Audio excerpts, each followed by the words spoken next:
വിശദമായ വാർത്തകളിലേക്ക് കടക്കുകയാണ് മോർണിംഗ് ന്യൂസ്. പശ്ചിമേഷ്യയിൽ സമാധാനത്തിന് വഴി തുറന്നു എന്നുള്ള ഏറ്റവും പ്രധാനപ്പെട്ട സന്തോഷകരമായ വാർത്ത തന്നെയാണ് ആദ്യം. വെടിനിർത്തൽ കരാർ പ്രാബല്യത്തിൽ എത്തിയതോടെ പശ്ചിമേഷ്യയിലെ സ്ഥിതി സാധാരണ നിലയിലേക്ക്. ഇന്നലെ രാത്രി ഇരു രാജ്യങ്ങളും പരസ്പരം ആക്രമിച്ചില്ല. ഇറാനെതിരെ ഇസ്രായേൽ നേടിയത് ചരിത്ര വിജയം എന്നാണ് ഇസ്രായേൽ പ്രധാനമന്ത്രി ബെഞ്ചമിൻ നെതന്യാഹുവിന്റെ പ്രതികരണം. ആക്രമണത്തിലും പ്രതിരോധത്തിലും ഒപ്പം നിന്ന അമേരിക്കയ്ക്ക് ബെഞ്ചമിൻ നെതന്യാഹു നന്ദി അറിയിച്ചു. ഇറാൻ പരമോന്നത നേതാവ് ആയത്തുള്ള അലി ഖമനേയിയെ പിന്തുണച്ച് ടെഹ്റാനിൽ പ്രകടനങ്ങൾ നടന്നു. ഇറാന്റെ ആണവ കേന്ദ്രങ്ങൾ നശിപ്പിക്കാനായതും ജൂൺ 13 ഇസ്രായേൽ ആരംഭിച്ച യുദ്ധം അവസാനിപ്പിക്കാനായതും വലിയ ബഹുമതിയാണെന്നാണ് US പ്രസിഡന്റ് ഡൊണാൾഡ് ട്രംപിന്റെ പ്രതികരണം. അതിനിടെ ഇറാന്റെ ആണവ പദ്ധതികൾ തകർത്തതായി അമേരിക്ക ഐക്യരാഷ്ട്രസഭ സുരക്ഷാ കൌൺസിലിനെ അറിയിച്ചു. സൈനിക നടപടിയെ ന്യായീകരിച്ച അമേരിക്ക സ്വയം പ്രതിരോധത്തിന്റെ ഭാഗമായാണ് ആക്രമണം എന്നാണ് വിശദീകരിച്ചത്.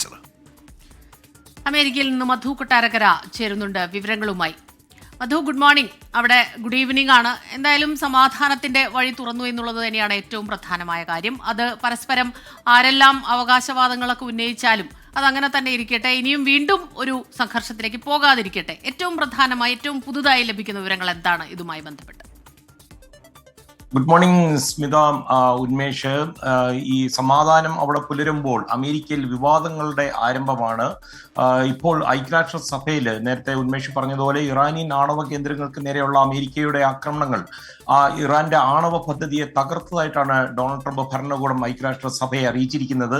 ജൂൺ 21 വളരെ കൃത്യതയോടെ നടത്തിയ സൈനിക നടപടിയിലൂടെ ഇറാന്റെ ആണവായുധം നിർമ്മിക്കുവാനുള്ള ശേഷി കുറയ്ക്കുകയായിരുന്നുവെന്നാണ് ഐക്യരാഷ്ട്രസഭയിലെ US അംബാസഡർ ഡൊറോത്തി ഷിയ പറഞ്ഞത്. അമേരിക്ക ഇത് സ്വയം പ്രതിരോധത്തിന്റെ ഭാഗമായി നടത്തിയ ഒരു സൈനിക നടപടിയാണെന്നാണ് ന്യായീകരിച്ചിരിക്കുന്നത്. അതുപോലെ പശ്ചിമേഷ്യയിൽ ഇറാൻ ഉയർത്തുന്ന ഭീഷണി വളരെ കുറച്ചു കൊണ്ടുവരിക എന്നുള്ളൊരു ലക്ഷ്യവും അമേരിക്കയ്ക്ക് ഉണ്ടായിരുന്നെന്ന് അത് ഡൊറോത്തി പറയുകയുണ്ടായി.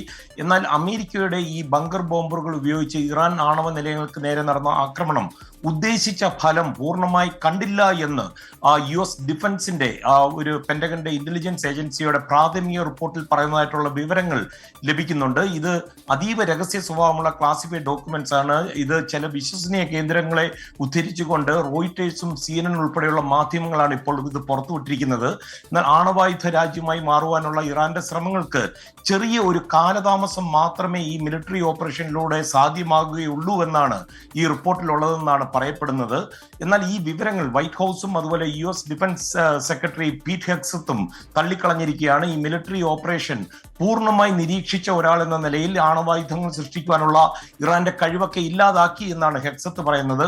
വൈറ്റ് ഹൗസും നിഷേധിച്ചിരിക്കുകയാണ്. ഇത് സംബന്ധിച്ച് തെറ്റായ വിവരങ്ങളാണ് ഇപ്പോൾ പ്രചരിക്കുന്നതാണ് വൈറ്റ് ഹൗസ് പ്രതികരിച്ചിരിക്കുന്നത്. ഇറാനുമായിട്ടുള്ള ഈ 12 ദിവസത്തെ യുദ്ധത്തിലൂടെ അതേസമയം ഇസ്രയേൽ ഇറാന്റെ ആണവ ഭീഷണി പൂർണ്ണമായി നീക്കം ചെയ്തതായും ബെഞ്ചമിൻ നെതന്യാഹു പറയുന്നു. പക്ഷേ ഈ ഇസ്രായേലിന് മുന്നിലുള്ള 2 ഭീഷണികൾ ഉള്ളതായിട്ടാണ് നെതന്യാഹു പറയുന്നത്. ആണവ ഭീഷണിയും അതുപോലെ ഏതാണ്ട് 20,000 ബാലിസ്റ്റിക് മിസൈലുകളിൽ നിന്നുള്ള ഭീഷണിയും ഇത് രണ്ടും ഇല്ലാതാക്കി എന്നാണ് പറയുന്നത്.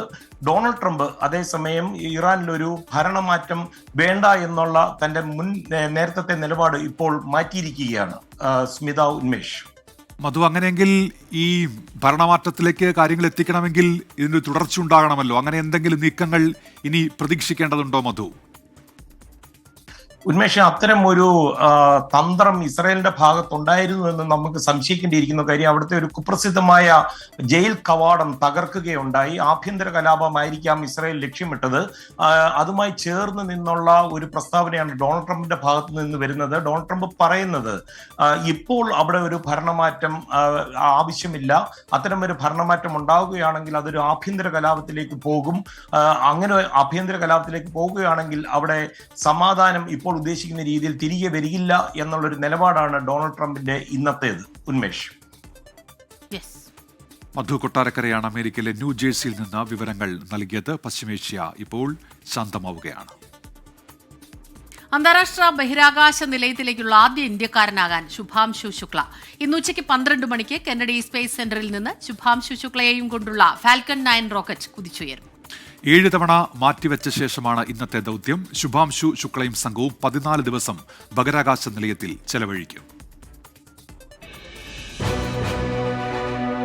ഫ്ലോറിഡയിലെ കെന്നഡി സ്പേസ് സെന്റർ മറ്റൊരു ചരിത്ര നിമിഷത്തിന് സാക്ഷ്യം വഹിക്കാൻ തയ്യാറെടുത്തു കഴിഞ്ഞു. ഇന്ത്യക്കാരനായ വ്യോമസേന ഗ്രൂപ്പ് ക്യാപ്റ്റൻ ശുഭാംശു ശുക്ലയെയും വഹിച്ചുകൊണ്ടുള്ള സ്പേസ് എക്സിന്റെ ക്രൂ ഡ്രാഗൺ പേടകം കുതിച്ചുയരാൻ ഇനി മണിക്കൂറുകൾ മാത്രം ബാക്കി.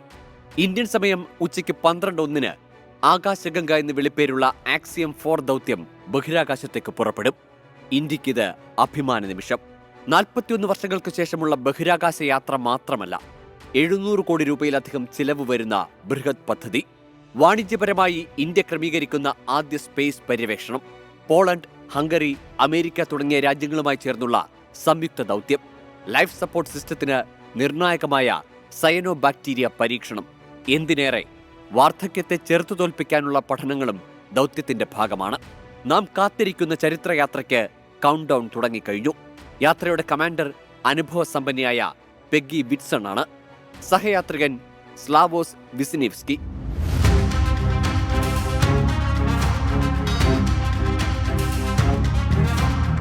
ആയിരത്തി 1984 സോവിയറ്റ് യൂണിയനുമായി സഹകരിച്ച് ഇന്ത്യ രാകേഷ് ശർമ്മയെ ബഹിരാകാശത്തെത്തിച്ചിരുന്നു. നീണ്ട 41 വർഷങ്ങൾക്കു ശേഷം ഇതാ ശുഭാംശു ശുക്ല ആക്സിയം 4 ദൗത്യത്തിന്റെ ഭാഗമായി ബഹിരാകാശത്തേക്ക് കുതിച്ചുയരുന്നു. ഉത്തർപ്രദേശിലെ ലക്നൌ സ്വദേശിയായ 39 വയസ്സുകാരൻ ശുഭാംശു ശുക്ല 2006 ഇന്ത്യൻ വ്യോമസേനയുടെ ഭാഗമായത്. 2000 മണിക്കൂറിലേറെ യുദ്ധവിമാനങ്ങൾ പറപ്പിച്ചുള്ള അനുഭവ സമ്പത്ത്. ഗഗൻയാൻ യാത്രയ്ക്ക് ഇന്ത്യ ഷോർട്ട് ലിസ്റ്റ് ചെയ്ത 4 യാത്രികരിൽ ഒരാൾ. ആക്സിയം 4 ദൗത്യത്തിന്റെ ക്രൂ ഡ്രാഗൺ പേടകത്തിന്റെ പൈലറ്റാണ് ശുഭാംശു ശുക്ല. ബഹിരാകാശ പേടകങ്ങളുടെ സാങ്കേതിക കാര്യങ്ങളിൽ വലിയ അവഗാഹമാണ് ശുക്ലയ്ക്കുള്ളതെന്ന് സഹപ്രവർത്തകർ സാക്ഷ്യപ്പെടുത്തുന്നു.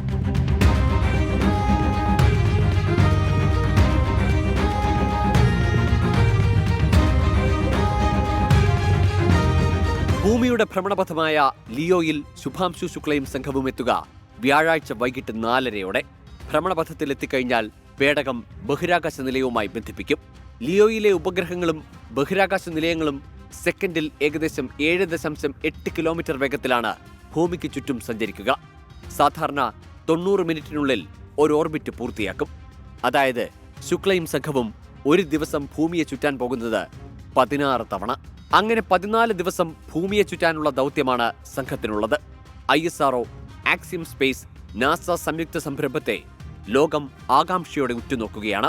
2026 ഇന്ത്യ നടത്താനിരിക്കുന്ന ഗഗൻയാൻ ബഹിരാകാശ പരീക്ഷണത്തിന്റെ റിഹേഴ്സലായാണ് ISRO ഈ ദൗത്യത്തെ കാണുന്നത്.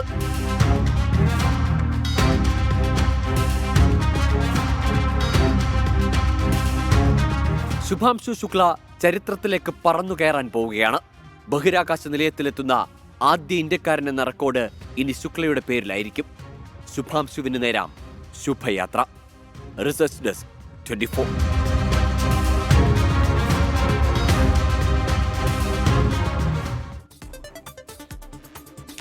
ബഹിരാകാശ ഗവേഷണ രംഗത്ത് ഇന്ത്യയുടെ വളർച്ചയുടെ നിർണായക നാഴികക്കല്ലാണ് ആക്സിയം 4 ദൗത്യത്തിലെ പങ്കാളിത്തം.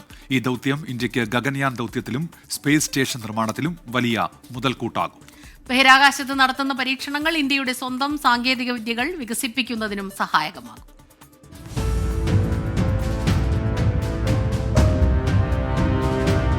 വരാനിരിക്കുന്ന ഇന്ത്യയുടെ ബഹിരാകാശ ദൗത്യമായ ഗഗൻയാൻ, ഇന്ത്യയുടെ സ്വന്തം സ്പേസ് സ്റ്റേഷനായ ഭാരതീയ അന്തരീക്ഷ സ്റ്റേഷന്റെ നിർമ്മാണം. ഇതിനായി അനുഭവ സമ്പത്ത് നേടുകയാണ് ദൗത്യത്തിന്റെ പ്രധാന ലക്ഷ്യം. ദൗത്യത്തിൽ ഇന്ത്യക്ക് മറ്റു പല ലക്ഷ്യങ്ങളുമുണ്ട്. ISRO ആസൂത്രണം ചെയ്ത 7 പരീക്ഷണങ്ങൾ ശുഭാംശു ശുക്ല അന്താരാഷ്ട്ര ബഹിരാകാശ നിലയത്തിൽ നടത്തും. ഇതിൽ മൈക്രോ ഗ്രാവിറ്റിയിൽ മനുഷ്യന്റെ ആരോഗ്യത്തിലുള്ള സ്വാധീനം, വിള, വിത്തുകളുടെ വളർച്ച എന്നിവയെക്കുറിച്ചുള്ള പഠനങ്ങളും ഉൾപ്പെടുന്നു. ബഹിരാകാശത്ത് വിളകൾ എങ്ങനെ വിജയകരമായി വളർത്താം, മൈക്രോഗ്രാവിറ്റിയിൽ പേശികളുടെ പ്രവർത്തന വൈകല്യം സംഭവിക്കുന്നതെങ്ങനെ, ഇതെല്ലാം പരീക്ഷണ ലക്ഷ്യങ്ങൾ. മൈക്രോഗ്രാവിറ്റിയിൽ മൈക്രോ ആൽഗകളുടെ വളർച്ച, കമ്പ്യൂട്ടർ സ്ക്രീനുകൾ ഉപയോഗിക്കുന്നതിന്റെ പ്രശ്നങ്ങൾ, സൂക്ഷ്മ ജലക്കരടികളുടെ അതിജീവനം തുടങ്ങിയവയും പഠന വിധേയമാക്കുന്നുണ്ട്. ആക്സിയം 4 ദൗത്യത്തിൽ ആകെ നടക്കുന്ന 60 പരീക്ഷണങ്ങളിലെ 5 മനുഷ്യ ഗവേഷണ പദ്ധതികളുടെ ഭാഗമായി കൂടി ശുഭാംശു ശുക്ല മാറും. ആക്സിയം 4 ദൗത്യത്തിലെ ഇന്ത്യയുടെ പങ്ക് ഒരു കേവലമായ യാത്ര എന്നതിലുപരി രാജ്യത്തിന്റെ ബഹിരാകാശ ഭാവിയുടെ നിർമ്മാണത്തിനുള്ള ഒരു വലിയ ചുവടുവയ്പ് കൂടിയാണ്. Research desk 24. രാജ്യത്ത് അടിയന്തരാവസ്ഥ പ്രഖ്യാപിച്ചിട്ട് ഇന്ന് 50 വർഷം പിന്നിടുന്നു. ചരിത്രത്തിന്റെ ആ ഇരുണ്ട കാലഘട്ടത്തെക്കുറിച്ചുള്ള പ്രത്യേക റിപ്പോർട്ടിലേക്കാണ് ഇനി അടിയന്തരാവസ്ഥയുടെ 50 ആണ്ടുകൾ.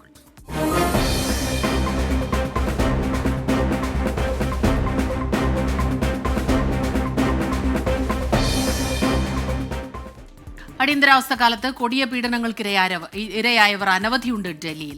ഭരണകൂട ഭീകരതയിൽ കിടപ്പാടം പോലും നഷ്ടപ്പെട്ട് തെരുവിൽ ഇറങ്ങേണ്ടി വന്ന ജനത. 50 വർഷത്തിനിപ്പുറവും ഡൽഹി തുർക്ക്മാൻ ഗേറ്റിലെ ജനങ്ങൾക്ക് അടിയന്തരാവസ്ഥ കാലത്തെ ഭയം വിട്ടുമാറിയിട്ടില്ല. ഇത് ഡൽഹിയിലെ തുർക്ക്മാൻ ഗേറ്റ്. അടിയന്തരാവസ്ഥ കാലത്ത് രാഷ്ട്രീയ അടിച്ചമർത്തലിനും പോലീസ് ഭീകരതയ്ക്കും ബലിയാടായവർ കഴിയുന്ന ഇടം. സഞ്ജയ് ഗാന്ധിയുടെ നേതൃത്വത്തിലുള്ള നിർബന്ധിത കുടിയൊഴിപ്പിക്കലിനും വന്ധ്യംകരണത്തിനും ഇരയായവർ. ഈ കമാനത്തിനപ്പുറം അടിയന്തരാവസ്ഥ കാലത്തെ ഓർമ്മപ്പെടുത്തലുകൾ ഇന്നും ബാക്കിയാണ്.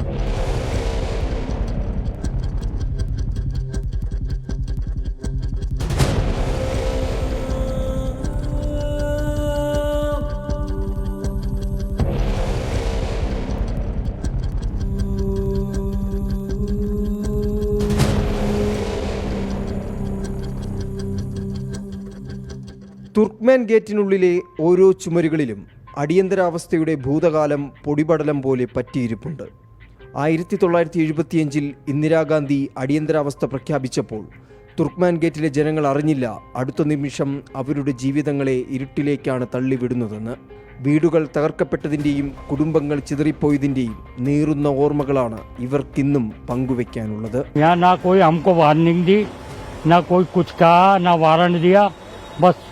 बिल्डोजर तोड़ना शुरू कर दिया. अब उसमें कितने आदमी मरे ये तो मुझे याद नहीं. बाकी हम लड़ाई के सामने आ ही नहीं रहे थे, भाग गए थे अपने मकान तोड़ के. हमारे 100 150 गज के मकान थे जिनके बदले हमें 40 गज जमीन के क्वार्टर दिए और उसका हमें किराया भी देना पड़ता है.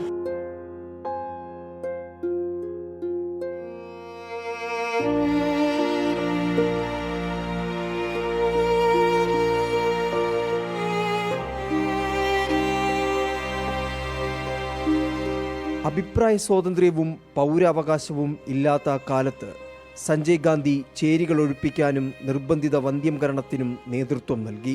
ജനനായകൻ പ്രതിനായകനായ കാലം. वो सिंगल स्टोरी दिल्ली में मकान थे, छोटे छोटे सब घरों में रहते थे.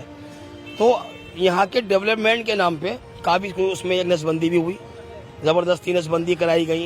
उस वक्त संजय गांधी थे और सफाई के नाम पे मकान तोड़े गए. आज भी हो रहा है ऐसा, आज भी कुछ सरकारें ऐसा कर रही हैं. തുർക്ക്മാൻ ഗേറ്റിലെ വീടുകളും കടകളും ബുൾഡോസർ തകർത്തു. ബുൾഡോസർ ഭീകരതയ്ക്കെതിരെ ജനരോഷം പടർന്നു. പ്രതിഷേധിച്ചവർക്ക് നേരെ പോലീസ് വെടിയുതിർത്തു. അവിവാഹിതരെയും വൃദ്ധരെയും ഒരു കുട്ടിയുള്ള പിതാക്കന്മാരെയും നിർബന്ധിത വന്ധ്യംകരണത്തിന് വിധേയരാക്കി. नसबंदी संजय गांधी करवा दिया था. वो जालिम आदमी था, अच्छा आदमी नहीं था. नसबंदी जबरदस्ती, जब ये मकान तोड़ दिया, ये मकान थे ये. हाँ, मारा भी था, गोली चली थी.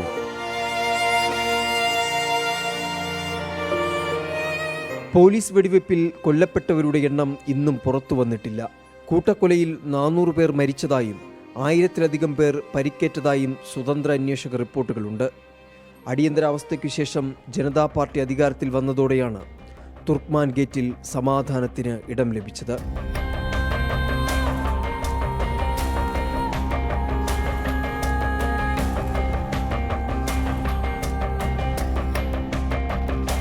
കാലാനുസൃതമായി ഒരുപാട് മാറ്റങ്ങളുണ്ടായി ഇവിടെ. എന്നാൽ അടിയന്തരാവസ്ഥ കാലത്തെ കനലോർമ്മകൾ ഇന്നും ഇവരുടെ ഉള്ളു പൊള്ളിക്കുന്നുണ്ട്. പേടിയോടെ അല്ലാതെ ആ ഇരുണ്ട ദിനം ഇവർ കോർത്തെടുക്കാനാകില്ല. ജോഗേഷ് സിംഗിനും ജിജേന്ദ്രനുമൊപ്പം ആർ അച്യുതൻ, 24 ഡൽഹി. സംസ്ഥാനത്ത് ഇന്ന് ശക്തമായ മഴയ്ക്ക് സാധ്യതയുണ്ടെന്ന് കേന്ദ്ര കാലാവസ്ഥാ വകുപ്പ് മുന്നറിയിപ്പ് നൽകുന്നു. വടക്കൻ കേരളത്തിലും മധ്യ കേരളത്തിലും മലയോര മേഖലകളിലും മഴ ശക്തമാകാൻ സാധ്യത. ആലപ്പുഴ, എറണാകുളം, തൃശൂർ, മലപ്പുറം, കോഴിക്കോട്, വയനാട്, കണ്ണൂർ, കാസർഗോഡ് ജില്ലകളിൽ യെല്ലോ അലർട്ട് പ്രഖ്യാപിച്ചു. മഴയ്ക്കൊപ്പം ശക്തമായ കാറ്റിനും സാധ്യതയുണ്ട്. വിവരങ്ങളുമായി ഉമേഷ് ബാലകൃഷ്ണൻ ഇപ്പോൾ തിരുവനന്തപുരത്ത് നിന്ന് ചേരുന്നുണ്ട്. ഉമേഷ്, എന്തൊക്കെയാണ് കാലാവസ്ഥാ മുന്നറിയിപ്പുകൾ? ഉന്മേഷ സ്മിത, ഇന്നു മുതൽ സംസ്ഥാനത്ത് വീണ്ടും മഴ ശക്തമാവുകയാണ്. ഒറ്റപ്പെട്ട് ശക്തമായ മഴയ്ക്ക് സാധ്യതയുള്ളതിനാൽ വിവിധ ജില്ലകളിൽ യെല്ലോ അലർട്ടാണ് പ്രഖ്യാപിച്ചിരിക്കുന്നത്. ആലപ്പുഴ, എറണാകുളം, തൃശൂർ, മലപ്പുറം, കോഴിക്കോട്, വയനാട്, കണ്ണൂർ, കാസർഗോഡ് ജില്ലകളിലാണ് ഇന്ന് യെല്ലോ അലർട്ട്. നാളെ 12 ജില്ലകളിൽ യെല്ലോ അലർട്ടാണ്. നാളെയും മറ്റന്നാളും സംസ്ഥാന വ്യാപകമായി തന്നെ ഒറ്റപ്പെട്ട ശക്തമായ മഴയ്ക്ക് സാധ്യതയുണ്ട്. അതായത് 24 മണിക്കൂറിൽ 115 മില്ലിമീറ്റർ വരെ മഴയ്ക്കാണ് സാധ്യതയുള്ളത്. അതേസമയം ശക്തമായ കാറ്റ് കേരള തീരത്ത് ലഭിക്കാൻ സാധ്യതയുണ്ട്. മണിക്കൂറിൽ 40 കിലോമീറ്റർ വരെ വേഗത്തിൽ കാറ്റ് വീശാൻ സാധ്യതയുണ്ട് എന്നാണ് മുന്നറിയിപ്പിൽ പറയുന്നത്. കണ്ണൂർ, കാസർഗോഡ് ജില്ലകളിലെ തീരപ്രദേശങ്ങളിൽ ശക്തമായ കടലാക്രമണത്തിനും സാധ്യതയുണ്ട്. ഏകദേശം 3.2 മീറ്റർ വരെ ഉയരത്തിൽ തിരമാല അടിക്കാൻ സാധ്യതയുണ്ട് എന്നാണ് മുന്നറിയിപ്പിൽ പറയുന്നത്. അതുകൂടാതെ കേരള തീരത്ത് മത്സ്യത്തൊഴിലാളികൾക്ക് ജാഗ്രതാ നിർദ്ദേശം നൽകിയിട്ടുണ്ട്. പ്രത്യേകിച്ച് കണ്ണൂർ, കാസർഗോഡ് ജില്ലകളിൽ മത്സ്യത്തൊഴിലാളികൾക്ക് ജാഗ്രതാ നിർദ്ദേശം നിലനിർത്തിയിട്ടുണ്ട്. കർണാടക തീരത്തേക്ക് മത്സ്യബന്ധനത്തിന് വിലക്കും ഏർപ്പെടുത്തിയിട്ടുണ്ട്. എന്തായാലും ഇന്നു മുതൽ സംസ്ഥാന വ്യാപകമായി തന്നെ മഴ ലഭിച്ചു തുടങ്ങും. തിരുവനന്തപുരത്ത് ഇന്നിപ്പോൾ തെളിഞ്ഞ കാലാവസ്ഥയാണ്. ഒരുപക്ഷെ വരും മണിക്കൂറുകളിൽ കാലാവസ്ഥ മാറാനും സാധ്യതയുണ്ട്. ഉന്മേഷ്, സ്മിത. ഉമേഷ് ബാലകൃഷ്ണനാണ് തിരുവനന്തപുരത്ത് നിന്ന് വിവരങ്ങൾ നൽകിയത്.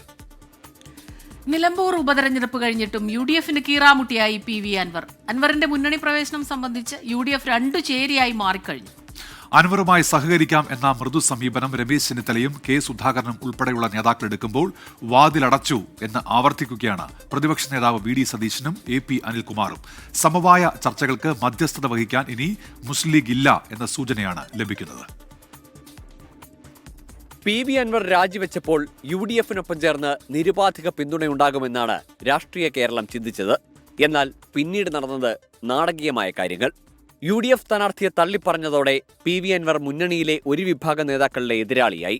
മറുവിഭാഗം അൻവറിനെ പിന്തുണച്ചു. പ്രതിപക്ഷ നേതാവിനെതിരെ PV അൻവർ അതിരൂക്ഷ വിമർശനങ്ങൾ നടത്തി. പിണറായിസത്തിനും സതീശനിസത്തിനുമെതിരെയുള്ള പോരാട്ടമാണ് നിലമ്പൂരിലേതെന്ന് അൻവർ പറഞ്ഞു. ഉപതെരഞ്ഞെടുപ്പ് ഫലം വന്നപ്പോൾ വീണ്ടും ചർച്ചയായി അൻവറിന്റെ മുന്നണി പ്രവേശം. 20,000-ഓളം വോട്ടുകൾ അൻവർ നേടിയിട്ടുണ്ട്.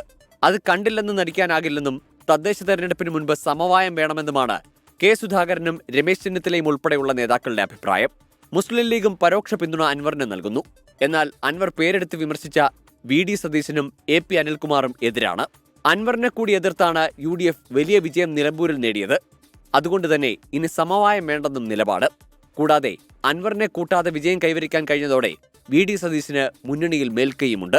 UDF പ്രവേശന ചർച്ചകളുടെ തുടക്കം മുതൽ മധ്യസ്ഥത വഹിച്ച മുസ്ലിം ലീഗ് ഇനിയില്ലെന്ന സൂചന നേതൃത്വത്തിന് നൽകിക്കഴിഞ്ഞു. അപ്പോൾ ചോദ്യങ്ങൾ ബാക്കിയാണ്. അസോസിയേറ്റ് അംഗമായാണോ അതോ മുന്നണിയിൽ തൃണമൂൽ കോൺഗ്രസ് നേതാവായാണോ അൻവറിനെ എടുക്കുക? അൻവർ ഉന്നയിച്ച ആരോപണങ്ങളിൽ എന്ത് നിലപാട്? ആര് മധ്യസ്ഥത വഹിക്കും? അൻവർ 2 ദിവസം മാധ്യമങ്ങളെ കാണില്ല എന്നാണ് അറിയിച്ചിരിക്കുന്നത്. ഈ മൗനം വെടിയുമ്പോൾ അൻവർ ആർക്കെതിരെ വിമർശനം ഉന്നയിക്കുമെന്നതും കാത്തിരുന്നു കാണണം. ചുരുക്കത്തിൽ അൻവറിനെ ചൊല്ലിയുള്ള പൊല്ലാപ്പ് UDFൽ അടങ്ങുന്നില്ല. നിലവിൽ ആര് പറഞ്ഞാലും തോന്നുമ്പോൾ നിലപാട് മാറ്റുന്ന PV അൻവർ വേണ്ട എന്നതാണ് പ്രതിപക്ഷ നേതാവിന്റെ തീരുമാനം. അതിനു മുകളിൽ ചർച്ചകൾ നടന്നാലായിരിക്കും രാഷ്ട്രീയ ചലനങ്ങൾക്ക് സാധ്യത. 24 മലപ്പുറം. CPIM സംസ്ഥാന നേതൃയോഗങ്ങൾക്ക് ഇന്ന് തുടക്കമാകും. ഇന്ന് ചേരുന്ന സംസ്ഥാന സെക്രട്ടേറിയറ്റോടെയാണ് നേതൃയോഗങ്ങൾക്ക് തുടക്കമാവുക. നിലമ്പൂർ ഉപതെരഞ്ഞെടുപ്പ് ഫലത്തിന്റെ അവലോകനമാണ് യോഗത്തിന്റെ മുഖ്യ അജണ്ട. ഭരണവിരുദ്ധ വികാരമില്ലെന്നും UDF വോട്ടുകൾ കുറഞ്ഞു എന്നുമുള്ള വാദമാണ് തോൽവിക്കിടയിലും നേതൃത്വം ഉന്നയിക്കുന്നത്. എന്നാൽ തിരഞ്ഞെടുപ്പ് തന്ത്രങ്ങൾ ഫലം കണ്ടോ എന്ന പരിശോധനയും യോഗത്തിൽ ഉണ്ടാകും. നാളെ മുതൽ 2 ദിവസം സംസ്ഥാന കമ്മിറ്റിയും യോഗം ചേരുന്നുണ്ട്. മുൻ മുഖ്യമന്ത്രി VS അച്യുതാനന്ദന്റെ ആരോഗ്യനില അല്പം മെച്ചപ്പെട്ടു. മെഡിക്കൽ ബുള്ളറ്റിനുകളിൽ ശുഭകരമായ വിവരങ്ങളെന്നാണ് മകൻ അരുൺകുമാറിന്റെ ഫേസ്ബുക്ക് പോസ്റ്റ്. തിങ്കളാഴ്ച ഉച്ചയോടെയാണ് ഹൃദയാഘാതത്തെ തുടർന്ന് VS അച്യുതാനന്ദനെ തിരുവനന്തപുരം പട്ടത്തെ SUT ആശുപത്രിയിൽ പ്രവേശിപ്പിച്ചത്. ഉമേഷ് ബാലകൃഷ്ണനുണ്ട് വിവരങ്ങളുമായി ഇപ്പോൾ തിരുവനന്തപുരത്ത്. ഉമേഷ്, വിവരങ്ങൾ എന്തൊക്കെയാണ്? ഉന്മേഷ്, ഇന്നലെ രാത്രി ഏകദേശം 10:15 VS അച്യുതാനന്ദന്റെ മകൻ അരുൺകുമാർ ഫേസ്ബുക്ക് പോസ്റ്റ് ഇട്ടത്. അതുപ്രകാരം അച്ഛൻ്റെ ആരോഗ്യനില നേരിയ പുരോഗതിയുണ്ടെന്ന് അദ്ദേഹം തന്നെ പറയുന്നുണ്ട്. ഇന്നലെ ഏകദേശം 11 മണിയോടുകൂടി SUT ആശുപത്രിയുടെ മെഡിക്കൽ ബുള്ളറ്റിൻ ഉണ്ടായിരുന്നു. അതിലും ആരോഗ്യനില മെച്ചപ്പെട്ടു എന്ന പ്രതീക്ഷ നൽകുന്ന വാർത്താക്കുറിപ്പാണ് പുറത്തിറക്കിയത്. എന്തായാലും ഇന്ന് രാവിലെ ഏകദേശം 10 മണിയോടുകൂടി വിവിധ മെഡിക്കൽ ടീം, അതായത് ഒരു മെഡിക്കൽ ടീമിനാണ് രൂപം നൽകിയിരിക്കുന്നത്.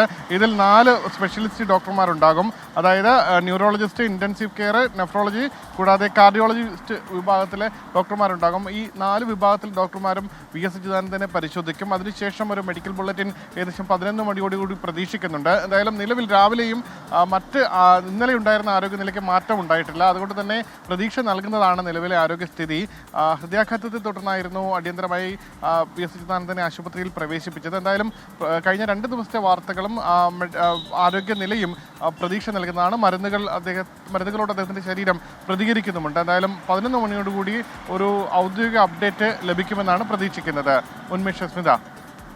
ശരി, ഉമേഷ് ബാലകൃഷ്ണനാണ് തിരുവനന്തപുരത്ത് നിന്ന് വിവരങ്ങൾ നൽകിയത്. ഇനി മറ്റൊരു റിപ്പോർട്ടിലേക്ക്. നടനും BJP നേതാവുമായ കൃഷ്ണകുമാറിന്റെ മകൾ ദിയ കൃഷ്ണയുടെ ആഭരണക്കടയിലെ സാമ്പത്തിക ക്രമക്കേടിൽ പ്രതികളായ 3 വനിതാ ജീവനക്കാരുടെ മുൻകൂർ ജാമ്യ ഹർജിയിൽ കോടതി ഇന്ന് വിധി പറയും. ജീവനക്കാരെ കസ്റ്റഡിയിൽ ചോദ്യം ചെയ്യണമെന്നാണ് ക്രൈംബ്രാഞ്ച് ആവശ്യപ്പെടുന്നത്. ജീവനക്കാർ തട്ടിപ്പ് നടത്തിയതായി തെളിയിക്കുന്ന വ്യക്തമായ രേഖകൾ ഉള്ളതായി ക്രൈംബ്രാഞ്ച് കോടതിയെ അറിയിച്ചു. ജീവനക്കാർ അന്വേഷണവുമായി ഒരു ഘട്ടത്തിലും സഹകരിക്കുന്നില്ലെന്ന് ജാമ്യ ഹർജിയെ എതിർത്ത് ക്രൈംബ്രാഞ്ച് ഇന്നലെ കോടതി നൽകിയ റിപ്പോർട്ടിൽ വ്യക്തമാക്കുന്നുണ്ട്. ഭീഷണിപ്പെടുത്തി 8 ലക്ഷം രൂപ വാങ്ങിയ ശേഷം തങ്ങളെ കൃഷ്ണകുമാറും മകൾ ദിയയും ചേർന്ന് തട്ടിക്കൊണ്ടുപോയതായി ജീവനക്കാർ വാദിക്കുന്നു. തിരുവനന്തപുരം ജില്ലാ പ്രിൻസിപ്പൽ സെഷൻസ് കോടതിയാണ് ഹർജി പരിഗണിക്കുന്നത്. ജീവനക്കാരെ തട്ടിക്കൊണ്ടുപോയെന്ന കേസിൽ കൃഷ്ണകുമാറും മകൾ ദിയയും നൽകിയ മുൻകൂർ ജാമ്യാപേക്ഷയിൽ കോടതി ഇന്ന് വാദം കേൾക്കും. ഈ കേസുമായി ബന്ധപ്പെട്ട റിപ്പോർട്ട് ക്രൈംബ്രാഞ്ച് കോടതിയിൽ സമർപ്പിക്കും. സംസ്ഥാനത്തെ ആശുപത്രികൾ ചികിത്സാ നിരക്കും പാക്കേജ് നിരക്കും പ്രദർശിപ്പിക്കണമെന്ന നിയമം ശരിവെച്ച് ഹൈക്കോടതി. കേന്ദ്ര നിയമം നിലവിലുള്ളതിനാൽ സംസ്ഥാന സർക്കാരിന് നിയമം പാസാക്കാനാകില്ലെന്നായിരുന്നു ഹർജിക്കാർ വാദിച്ചത്. ക്ലിനിക്കൽ എസ്റ്റാബ്ലിഷ്മെന്റ് നിയമം ചോദ്യം ചെയ്ത് IMAയും സ്വകാര്യ ആശുപത്രികളും നൽകിയ ഹർജിയാണ് ജസ്റ്റിസ് ഹരിശങ്കർ V മേനോൻ തള്ളിയത്. ദന്താശുപത്രികളെ നിയമത്തിന്റെ പരിധിയിൽ കൊണ്ടുവന്നതും സിംഗിൾ ബെഞ്ച് ശരിവെച്ചു. നിയമം ലംഘിക്കുന്ന ആശുപത്രികളുടെ രജിസ്ട്രേഷൻ റദ്ദാക്കുന്ന നടപടിക്ക് സർക്കാരിന് അധികാരം നൽകുന്നതാണ് ക്ലിനിക്കൽ എസ്റ്റാബ്ലിഷ്മെന്റ് നിയമം. നിയമത്തിലെ വ്യവസ്ഥകൾ നടപ്പാക്കുന്നതിൽ പ്രായോഗിക ബുദ്ധിമുട്ടുണ്ടെങ്കിൽ ആശുപത്രികൾക്ക് സർക്കാരിനെ സമീപിക്കാമെന്നും കോടതി വ്യക്തമാക്കിയിട്ടുണ്ട്. കൊച്ചി റീജിയണൽ പാസ്പോർട്ട് ഓഫീസ് മുൻ സൂപ്രണ്ട് ജാനകി രാജപ്പൻ അന്തരിച്ചു. 76 വയസ്സായിരുന്നു. മൃതദേഹം എറണാകുളം മരടിലെ വീട്ടിൽ ഇന്ന് രാവിലെ 9:30 മുതൽ ഉച്ചയ്ക്ക് 1:15 വരെ പൊതുദർശനത്തിന് വയ്ക്കും. ശേഷം വീട്ടുവളപ്പിൽ സംസ്കരിക്കും. 24-ന്റെയും ഫ്ലവേഴ്സിന്റെയും ലീഗൽ കൺസൾട്ടന്റ് ദീപ, സന്ധ്യ, മണികണ്ഠൻ എന്നിവർ മക്കളാണ്. ആക്സിയം 4 വിക്ഷേപണ ദൌത്യത്തിന് ഒരുങ്ങി കെന്നഡി സ്പേസ് സെന്റർ. ദൌത്യത്തിന് പൂർണ്ണ സജ്ജം എന്ന് സ്പേസ് എക്സ്. കാലാവസ്ഥ 90% അനുകൂലം.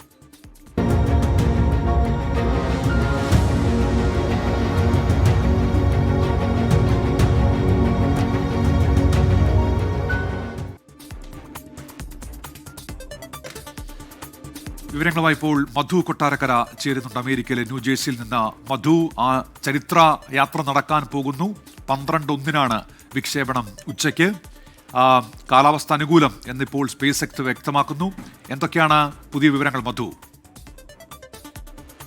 സ്മിത, ഉന്മേഷ്, ഇന്ത്യക്ക് അഭിമാന നിമിഷങ്ങൾ സമ്മാനിക്കുന്ന ഒരു ബഹിരാകാശ ദൗത്യമാണ് ഇന്ന് ഈ ഫ്ലോറിഡയിലെ കെന്നഡി സ്പേസ് സെന്ററിൽ നിന്ന് നടക്കാൻ പോകുന്നത്. ഇന്ത്യൻ പൗരനായ ശുഭാംശു ശുക്ലയും വഹിച്ചുകൊണ്ടുള്ള സ്പേസ് എക്സിന്റെ ക്രൂ ഡ്രാഗൺ പേടകം കുതിച്ചുയരുവാൻ ഇനി വെറും മണിക്കൂറുകൾ മാത്രമാണുള്ളത്.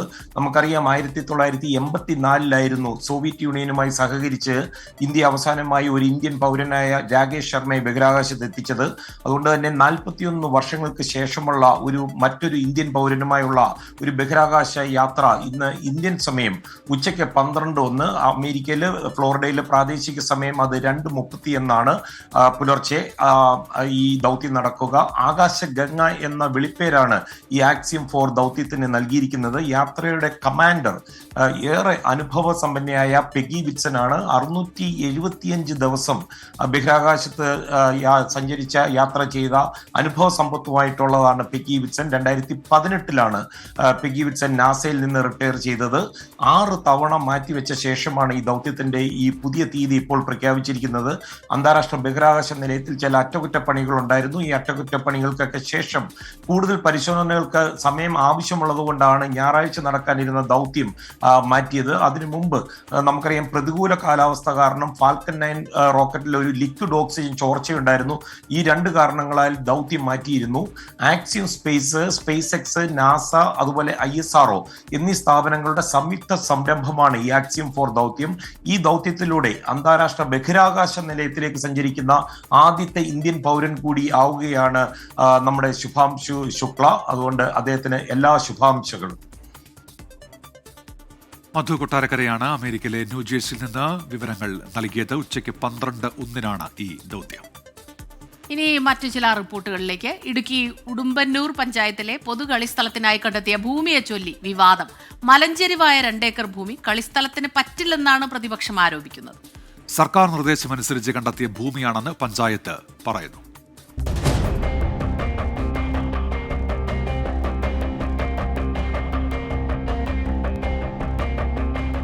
ഇതാണ് ഉടുമ്പന്നൂർ പഞ്ചായത്ത് ഇടമുറുക്കിൽ കണ്ടെത്തിയ പൊതുകളിസ്ഥലത്തിനായുള്ള ഭൂമി. മലഞ്ചെരുവ് പോലെ കിടക്കുന്ന ഈ ഭൂമിയെ ചുറ്റിയുള്ള വിവാദങ്ങൾ ഹൈക്കോടതിയിലെത്തി നിൽക്കുകയാണ്. സ്ഥലത്തിനായി നിശ്ചയിച്ച വിലയും ഇവിടേക്കുള്ള പാതയും കളിസ്ഥലമാക്കാൻ വരുന്ന ചിലവുമടക്കം ഉന്നയിച്ചാണ് പ്രതിപക്ഷം കോടതിയെ സമീപിച്ചത്. 60 ലക്ഷം രൂപയ്ക്കാണ് 2 ഏക്കർ ഭൂമി പഞ്ചായത്ത് വാങ്ങുന്നത്. അമിത വിലയാണ് എന്നും ആംബുലൻസിനോ ഫയർ എഞ്ചിനോ കടന്നു വരാൻ കഴിയാത്ത ചെങ്കുത്തായ പ്രദേശവും വഴിയുമാണ് എന്നുള്ളതും പ്രതിപക്ഷം കൂട്ടിച്ചേർക്കുന്നു. ഇതിനു പുറമെയാണ് ഭൂമി നിരപ്പാക്കിയെടുക്കാൻ വരുന്ന അധിക ചിലവ്. ഒരിക്കലും ഞങ്ങൾ കളിസ്ഥലത്തിനെതിരില്ല. നമുക്ക് കളിസ്ഥലം എടുക്കുന്നതിന് വേണ്ടിയിട്ട് അനുയോജ്യമായ നല്ല സ്ഥലം കണ്ടെത്തിക്കൊണ്ട് അത് പൊതുജനങ്ങളുടെ അഭിപ്രായങ്ങൾ തേടിക്കൊണ്ട് നല്ല ഒരു കളിസ്ഥലം എടുത്ത് അത് മാറ്റിയെടുക്കുന്നതിന് വേണ്ടിയിട്ടാണ് പഞ്ചായത്ത് ഭരണസമിതി തയ്യാറാകണം എന്നാണ് ഞങ്ങൾക്ക് പറയാനുള്ളത്. അങ്ങനെ തയ്യാറാകാത്ത പശ്ചാത്തലത്തിൽ മാത്രമാണ് ഞങ്ങൾ കോടതിയെ സമീപിക്കുകയും ഒക്കെ ഞങ്ങൾ ചെയ്തുകൊണ്ടിരിക്കുന്നത്. അതേസമയം പദ്ധതി കൊണ്ടുവന്ന ഭരണസമിതിക്കെതിരായ രാഷ്ട്രീയ നീക്കം മാത്രമാണ് ഇതിന് പിന്നിലെന്ന് പഞ്ചായത്ത് പ്രസിഡന്റ്. ബന്ധപ്പെട്ട ഉദ്യോഗസ്ഥർ പരിശോധിച്ച ശേഷം മാത്രമാണ് സ്ഥലം വാങ്ങാൻ തീരുമാനിച്ചത് എന്നും ഭരണസമിതി പറയുന്നു. ഇത് വിവിധ ഘട്ടങ്ങളിൽ പഞ്ചായത്ത് കമ്മിറ്റി ചർച്ച ചെയ്തുമ്പോൾ ഈ അഭിപ്രായമൊന്നും ആർക്കും ഉണ്ടായിരുന്നില്ല. ഇപ്പോൾ ഈ ഭരണസമിതിയുടെ കാലത്ത് ഈ ഗ്രൗണ്ട് ഏറ്റെടുത്താൽ ഭാവിയുടെ ഉടുമ്പന്നൂരിൻ്റെ വികസനത്തിന് നാഴികക്കല്ലായി മാറുമെന്നും എക്കാലത്ത് അടയാളപ്പെടുത്തുമെന്നുള്ളത് കൊണ്ട് തികച്ചും രാഷ്ട്രീയ വിരോധത്തിൻ്റെ ഭാഗമായി ഉയർന്ന ആരോപണങ്ങളാണ്. അങ്ങനെയാണെങ്കിൽ ഇവർക്ക് പ്രശ്നം ഉണ്ടെങ്കിൽ ഈ 3 സ്ഥലം വന്നപ്പോൾ മറ്റൊരു സ്ഥലം ചൂണ്ടിക്കാണിക്കാമായിരുന്നു. ഒരു സ്ഥലവും ഇതുവരെ ഇവരാരും ചൂണ്ടിക്കാണിക്കുന്നില്ല. ഹൈക്കോടതിയിൽ സമർപ്പിച്ച ഹർജിയിന്മേൽ വിശദമായ റിപ്പോർട്ട് 3 ആഴ്ചയ്ക്കകം നൽകാനാണ് പഞ്ചായത്ത് സെക്രട്ടറിക്ക് നൽകിയിരിക്കുന്ന നിർദ്ദേശം. പദ്ധതി നടപ്പാക്കാൻ ശ്രമിക്കുന്നതിലെ അഴിമതിയും രാഷ്ട്രീയവും ഉന്നയിച്ച് പ്രത്യക്ഷ സമരത്തിലേക്ക് നീങ്ങാനാണ് പ്രതിപക്ഷത്തിന്റെ തീരുമാനം. 24 തൊടുപുഴ. പ്രധാനപ്പെട്ട ഒരു വാർത്തയിലേക്കാണ്. എറണാകുളം ഇടക്കൊച്ചിയിലെ യുവാവിന്റെ മരണകാരണം തുടയിൽ വെട്ടേറ്റെന്ന് പോലീസ്. ആഷിഖിനെ കൊലപ്പെടുത്തണമെന്ന് ഷിഹാബ് നേരത്തെ തീരുമാനിച്ചിരുന്നു എന്നാണ് പോലീസ് പറയുന്നത്. യുവതിയുടെ പീഡന പരാതിയിൽ അറസ്റ്റിലായ ആഷിഖ് ജയിലിൽ നിന്ന് ഇറങ്ങിയ ശേഷവും അത് തുടർന്നു. ഷിഹാബ് ഇത് വിലക്കിയതാണ് കൊലപാതകത്തിലേക്ക് നയിച്ചത് എന്നാണ് ഇപ്പോൾ മൊഴി ലഭിച്ചിരിക്കുന്നത്. വിവരങ്ങളുമായി എസ് ശ്യാംകുമാർ ചേരുന്നുണ്ട് കൊച്ചിയിൽ നിന്ന്. ശ്യാംകുമാർ, വിവരങ്ങൾ എന്തൊക്കെയാണ്?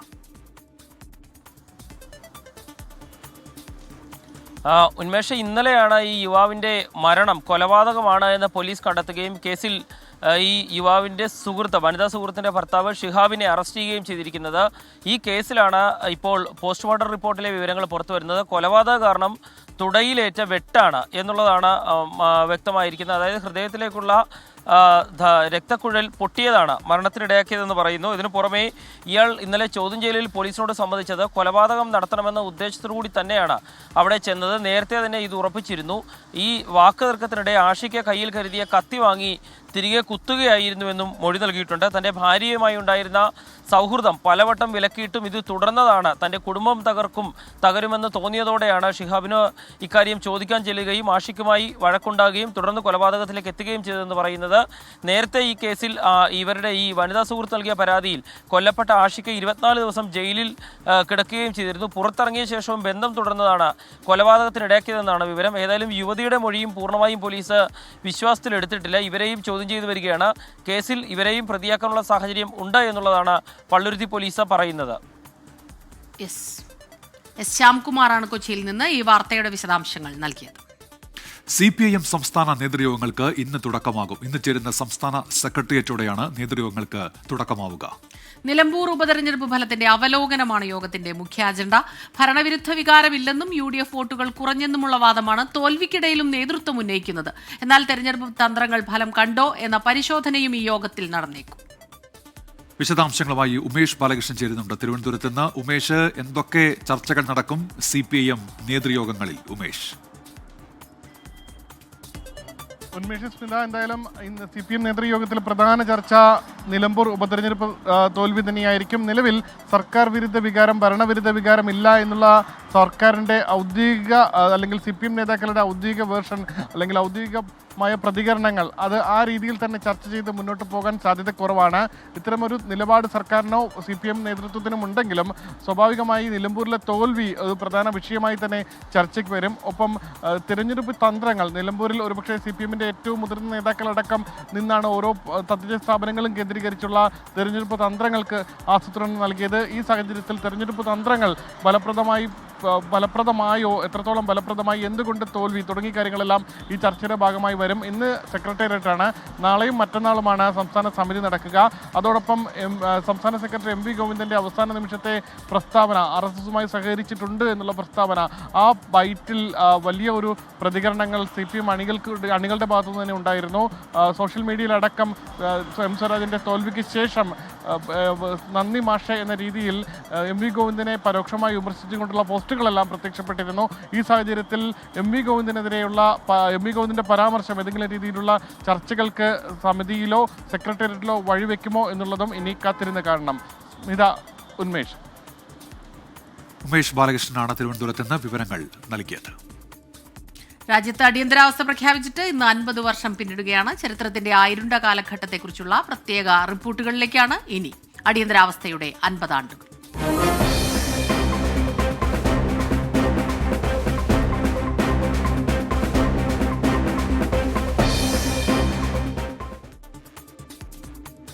കനലെരിയും കാലമായിരുന്നു അടിയന്തരാവസ്ഥയെന്ന് കാസർകോട്ടെ പഴമക്കാർ പറയും. ഏതിരുട്ടിലും നീറി കത്തുന്ന കനലോർമ്മ. പോലീസിന്റെ നരനായാട്ടിനെ കുറിച്ച് പറയുമ്പോൾ അവരുടെ കണ്ണുകളിൽ ഇപ്പോഴും ആ ഞെട്ടലുണ്ട്. അടിയന്തരാവസ്ഥാ വിരുദ്ധ പോരാട്ടത്തിന് നേതൃത്വം നൽകിയ 2 രാഷ്ട്രീയ നേതാക്കളുടെ ജീവിതത്തിൽ നിന്നെടുത്ത ഏതാനും ഏടുകളാണ് പ്രേക്ഷക ശ്രദ്ധയിലേക്ക് വെക്കുന്നത്. ഒന്ന് CPIMന്റെ നേതാവും മുൻ MP-യുമായ P. കരുണാകരൻ. 2 മുൻ ജനസംഘം നേതാവും ഇന്നത്തെ BJPയുടെ സംസ്ഥാന സമിതി അംഗവുമായ V. രവീന്ദ്രൻ. അടിയന്തരാവസ്ഥയെക്കുറിച്ച് പറയുമ്പോൾ ഇരുവർക്കും ഉജ്ജ്വലമായ പോരാട്ട വീര്യത്തിൻ്റെ ഓർമ്മകളാണ്. ലോക സംഘർഷ സമിതിയുടെ നേതൃത്വത്തിലായിരുന്നു അന്നത്തെ അടിയന്തരാവസ്ഥാ വിരുദ്ധ പോരാട്ടം. ജില്ലയിൽ RSSും CPIMും സംഘടനാ കോൺഗ്രസും സോഷ്യലിസ്റ്റ് പാർട്ടിയും സർവോദയുമെല്ലാം ഇന്ദിരാഗാന്ധിയുടെ നരനായാട്ടിന് മുന്നിൽ ഒരുമിച്ച് നിന്നു. പുറത്തിറങ്ങാനോ ശബ്ദിക്കാനോ കഴിയാത്ത കാലത്തെക്കുറിച്ച് P. കരുണാകരനും V. രവീന്ദ്രനും പറയുന്നു. ജനാധിപത്യ രീതിയിൽ വളരെ സമാധാനപരമായി സമരം നടത്തിയ പ്രതിഷേധക്കാർക്ക് നേരെ പോലീസിൻ്റെ നരനായാട്ട് തുടർന്നു. ആ സമയത്താണ് ഇനി പോലീസിനെ തിരിച്ചു തല്ലിയിട്ട് തല്ലിവാങ്ങാമെന്ന ചിന്ത സമരക്കാരിൽ ചിലർക്ക് ഉണ്ടായത്. അങ്ങനെ പുതിയ സമരരീതി ആസൂത്രണം ചെയ്ത പ്രമോദ് ഭട്ടിൻ്റെ നേതൃത്വത്തിലുള്ള സംഘത്തെ ബുള്ളറ്റ് ബാച്ചുകാർ എന്ന് വിളിച്ചു.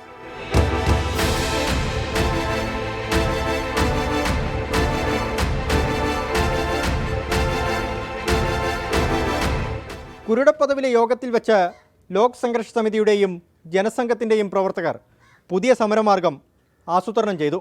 പോലീസിൻ്റെ ലാത്തി പിടിച്ചു വാങ്ങി എന്തിനാണ് ഞങ്ങളെ തല്ലുന്നതെന്ന് തിരിച്ചു ചോദിക്കുക. അതായിരുന്നു പുതിയ മാർഗം. പിറ്റേ ദിവസം കാസർഗോഡ് ബദ്രിയ ഹോട്ടലിന് മുൻപിൽ സമരക്കാർ ഒത്തുകൂടി. വലിയൊരു പോലീസ് സന്നാഹവും. ഇതിനിടെ പ്രതിഷേധക്കാരിലൊരുവൻ പോലീസിന് നേരെ കല്ലെറിഞ്ഞു. സമരകേന്ദ്രം സംഘർഷഭൂമിയായി. പ്രതിഷേധക്കാർ ക്രൂരമായി മർദ്ദിക്കപ്പെട്ടു. ആ മർദ്ദനത്തിൻ്റെ കഥ എന്ന് പറഞ്ഞാൽ നമ്മളൊരു വൈക്കം ഗോപകുമാർ എന്ന് പറഞ്ഞൊരു സംഘത്തിൻ്റെ പ്രചാരക്കുണ്ടായിരുന്നു. അദ്ദേഹത്തിൻ്റെ പ്രൈവറ്റ്, നിങ്ങൾക്ക് പറഞ്ഞാൽ വിശ്വസിക്കാൻ പറ്റില്ല, പ്രൈവറ്റ് പാർട്ട് ഉടച്ചു കളഞ്ഞിരുന്നു 2 കൈ കൊണ്ട് പോലീസുകാർ പിടിച്ചിട്ട്. അവസാനം അദ്ദേഹം കക്കൂസിൽ പോകാൻ കഴിയാത്ത മരിച്ചുപോയി. ഇപ്പോൾ അടുത്ത കാലത്താണ് മരിച്ചത്. 11ഓളം കുട്ടികൾ, വിദ്യാർത്ഥികൾ കോളേജ് ഇതേ മുതലുള്ളൊരു സമരം തുടങ്ങിയപ്പോൾ പോലീസ് വന്ന് അവരെ മുഴുവനും അറസ്റ്റ് ചെയ്ത് കൊണ്ടുപോയി. അന്ന് ഒരു ASP ഉണ്ടായിരുന്നു, അച്യുതരാമൻ.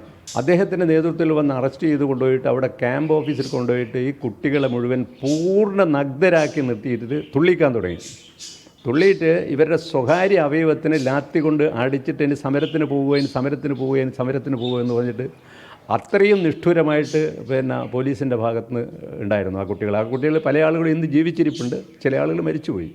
അടിയന്തരാവസ്ഥയ്ക്ക് തൊട്ട് മുൻപ് നീലേശ്വരം പള്ളിക്കരയിൽ വെച്ചാണ് CPIM നേതാക്കളായ P. കരുണാകരനും സംഘത്തിനും നേരെ പോലീസിൻ്റെ ക്രൂരമായ മർദ്ദനമുണ്ടായത്. KSRTC ചാർജ് വർധനയ്ക്കെതിരെ സമരം ചെയ്തതായിരുന്നു CPIM നേതാക്കൾ ചെയ്ത കുറ്റം. പലരുടെയും തലപൊട്ടി ചോരയൊലിച്ചു. ഇതിനെതിരായിട്ട് പ്രതിഷേധം വരുമ്പോൾ ഉടനെ തന്നെ കയറി അടിക്കുക, അതുപോലെ തന്നെ മറ്റൊന്നും ചോദിക്കാനില്ലല്ലോ. അടിയന്തരാവസ്ഥ എന്ന് പറഞ്ഞാൽ പിന്നെ വേറെ ചോദ്യം ചെയ്യാൻ പറ്റില്ല എന്നുള്ള ഒരു നിലപാടും കാര്യങ്ങളാണല്ലോ അന്ന് എടുത്തത്. ഇവിടെ SP ഓഫീസ് മാർച്ച് എന്ന് പറഞ്ഞാൽ ഞാൻ ഗോവിന്ദ മാഷ് അതുപോലെ തന്നെ എല്ലാ ആൾക്കാരും ഒന്നിച്ചാണ് അത് ഉദ്ഘാടനം ചെയ്യാൻ വേണ്ടി പോയതാണ്. ഉദ്ഘാടനത്തിന് എത്തുന്നതിന് മുമ്പ് തന്നെ അടിയായിരുന്നു, ഭീകരമായിട്ടുള്ള അടി. എൻ്റെ കൈയും കാലും എല്ലാം തന്നെ ഇതായിരുന്നു. ഇവിടെ പിന്നെ ഇതേപോലെ തന്നെ ഇരുന്നിട്ടാണ് അടി കൊണ്ടത്. ഇവിടെ പള്ളിക്കര നീലേശ്വരത്ത് വളരെ ഭീകരമായിട്ടുള്ള പോപ്പുലർ സ്റ്റേറ്റിൻ്റെതും അതുപോലെ തന്നെയുള്ളതാണ്. അടിയന്തരാവസ്ഥക്കാലത്ത് പോലീസിനെതിരെയുള്ള പ്രതിഷേധങ്ങളിൽ കമ്മ്യൂണിസ്റ്റ് പാർട്ടിക്ക് 2 അഭിപ്രായമുണ്ടായിരുന്നു എന്നൊക്കെ ചരിത്രത്തിലുണ്ട്. എങ്കിലും കൃഷ്ണൻ നായരും പി കരുണാകരനും ഉമാനാഥ റാവുവും മടിക്കൈ കമാരനും അഡ്വക്കേറ്റ് സുന്ദർ റാവുവും ശങ്കർ ആൾവയും TRK ഭട്ടുമൊക്കെ അടിയന്തരാവസ്ഥാ വിരുദ്ധ പോരാട്ടങ്ങളിൽ ജില്ലയിൽ ഊർജ്ജമേകിയ സമരനായകരാണ്. 24 കാസർഗോഡ്.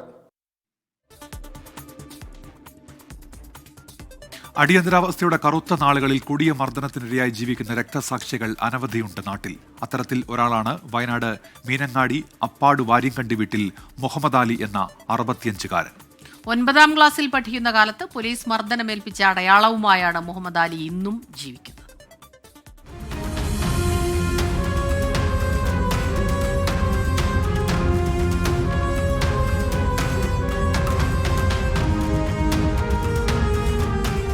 അന്ന് മീനങ്ങാടി സർക്കാർ സ്കൂളിൽ 9ാം ക്ലാസ് വിദ്യാർത്ഥിയായിരുന്നു മുഹമ്മദ് അലി.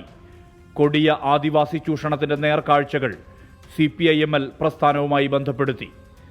അന്ന് മീനങ്ങാടി വയനാടിന്റെ സാംസ്കാരിക ഭൂമികയായിരുന്നു. കാരണം മീനങ്ങാടി എന്ന് പറഞ്ഞെങ്കിൽ വയനാട്ടിൻ്റെ ഒരു സാംസ്കാരിക കേന്ദ്രമായിരുന്നു. അപ്പം നല്ല അധ്യാപകർ, പിന്നെ അവരിലുള്ള പുസ്തകങ്ങൾ ധാരാളം വായിക്കാനുള്ള സൗകര്യം കിട്ടി. എനിക്ക് ഒരുപാട് വായിക്കാനുള്ള. വീട്ടിലെല്ലാവരും ഉറങ്ങുമ്പം മണ്ണെണ്ണ വിളക്ക് കത്തിച്ച് വെച്ചിട്ട് ലൈറ്റ് ഓഫ് ചെയ്തിട്ട് മണ്ണെണ്ണ വിളക്ക് കത്തിച്ച് വെച്ച് വായിക്കുന്നതിന് സ്വഭാവം ഉണ്ടായിരുന്നു. പിന്നെ ഞാൻ പഠിക്കുമ്പോൾ ഹൈസ്കൂൾ ക്ലാസ് മുതൽ ഒരു 8ാം ക്ലാസ് വരെ കോമ്രേഡ് എൻ്റെ പേരിലാണ് സ്കൂൾ അഡ്രസ്സിലായിരുന്നു വന്നിരുന്നത്. അടിയന്തരാവസ്ഥ പ്രഖ്യാപിച്ചതിന് പിന്നാലെ പോലീസ് പിടികൂടി. 32 ദിവസത്തെ കസ്റ്റഡി, ക്രൂരമർദ്ദനം.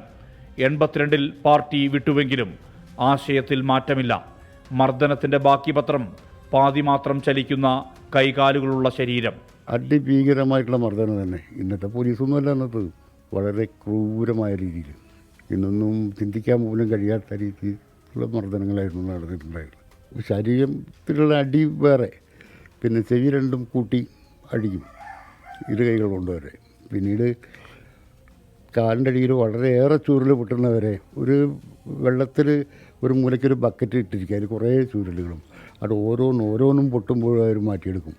എന്നിട്ട് നമ്മളോട് തുള്ളാൻ പറയും, ചാടാൻ പറയും. ഒരു റൂളർ ഇങ്ങനെ തലയ്ക്ക് മുകളിൽ വെച്ചിട്ട് നമ്മളപ്പം തളർന്ന് താഴെ വീഴും. നക്സൽ പ്രസ്ഥാനം പലതായി ചിതറി. അന്നത്തെ നേതാക്കൾക്ക് ആശയവ്യതിയാനം വന്നു. മുഹമ്മദ് അലിക്ക് മാറ്റമില്ല നിലപാടിലും ജീവിതത്തിലും. അടിയന്തരാവസ്ഥ തകർത്തു കളഞ്ഞത് ചിന്തിക്കുന്ന തലമുറയെ കൂടിയാണെന്ന് ഉറച്ചു പറയുന്നുണ്ട് ഈ മനുഷ്യൻ. കമ്മ്യൂണിസ്റ്റ് പാർട്ടിക്കോട് CPM-നോട് നല്ല സ്വാധീനമുള്ള മേഖലയായിരുന്നു പുൽപ്പള്ളി. പക്ഷേ അവസാനം കമ്മ്യൂണിസ്റ്റ് പാർട്ടി എന്ന് വെച്ചിട്ടുണ്ടെങ്കിൽ CPM നേതാക്കൾ പോലും തമ്പുരാൻ്റെ വീട്ടിലായ അത്താഴം. ഞാൻ ജീവിച്ചിരിക്കുന്നു എന്ന് പറയണമെങ്കിൽ ഞാനായിട്ട് എൻ്റെ ജീവിക്കണ്ടേ. ഞാൻ എന്തായിരുന്നു, ഞാൻ എന്താ കടി. നല്ലൊരു മനുഷ്യൻ നല്ലൊരു കമ്മ്യൂണിസ്റ്റ് ആകാൻ പറ്റുള്ളൂ എന്നും നല്ലൊരു കമ്മ്യൂണിസ്റ്റിൻ്റെ നല്ലൊരു മനുഷ്യനാകാൻ കഴിയുള്ളൂ എന്ന് പൂർണ്ണമായി വിശ്വസിക്കുന്ന ആളാണ് ഞാൻ. സുർജിത്ത് അയ്യപ്പത്ത്, 24 വയനാട്. അടിയന്തരാവസ്ഥക്കാലത്ത് അറസ്റ്റ് ചെയ്തതിന്റെ പേരിൽ ജോലി നഷ്ടപ്പെട്ട റെയിൽവേ ജീവനക്കാരനാണ് R. Sarath Chandra Babu. Railway trade union നേതാവ് കൂടിയായ ശരത് ചന്ദ്ര ബാബു പിന്നീട് വർഷങ്ങൾ നീണ്ട നിയമ പോരാട്ടത്തിലൂടെയാണ് ജോലി വീണ്ടെടുത്തത്. രാജ്യത്ത് അടിയന്തരാവസ്ഥ പ്രഖ്യാപിച്ച് 50 വർഷം പിന്നിടുമ്പോൾ ആ ഓർമ്മകൾ 24-നോട് പങ്കുവയ്ക്കുകയാണ് 76-കാരനായ ശരത് ചന്ദ്ര ബാബു.